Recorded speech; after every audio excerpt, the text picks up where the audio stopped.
warri komentii wallahi billah. Waadaa seensisuuf ture bar. Waadaa namni koo keessaaniin kan seenee xumuru malee.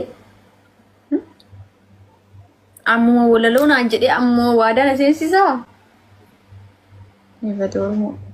Ol qabeetti Oromoon harka ol qabe harka ol qabe.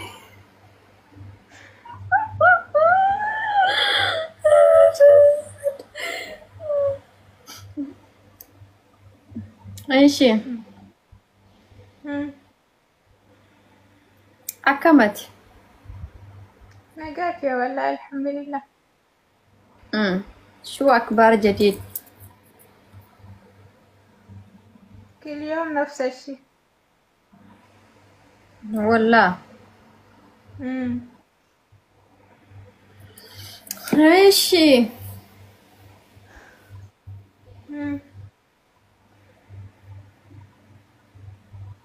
حارة سري جرتا نتن فكات ما نقول مرة يكون لي سري جر. Akki sirrii jira yoom kanumaan ko waan jijjiiramin qaba. Waasi dhukkuba moo? Maali har'a isaa baatee dhukkuba koo na gaafatte. Naa jechuun fuulli kan kee kan duraatiif kan irraa na jijjiira. Fuulli kee kan duraatiif kan duraa na jijjiira. Maal ta'e sitti uqqate moo sitti gabbate? Akka wayiitti gurraacha'e yaani jiraan. Sitti gurraacha'e?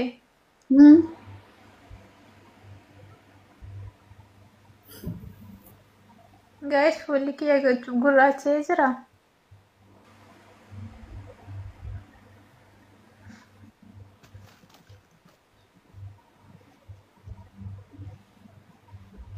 Wayyi bareeddu.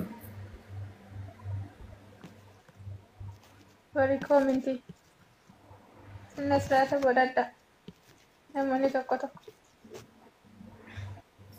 Yesati komentii ilaalee na waliin haasa'e. Komentii irraa maali gootu? Akkami ati har'a sitti furee?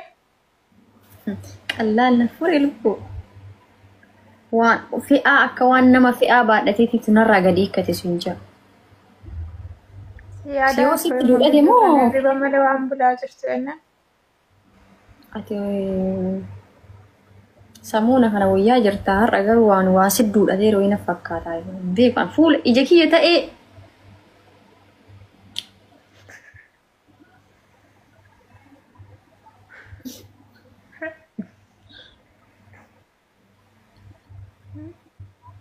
Masaanuu jedha komentiin guutuun. Maali anaaf situ jaarsa olii qabamu masaanota biraatitu gara biraati waa ta'eera oduu waa dhageettee ati oduu haarofni hin jiraa? Amma laali isa sitti gurraacha'e intinaan godhadhuu kottaalte akka ministeerri.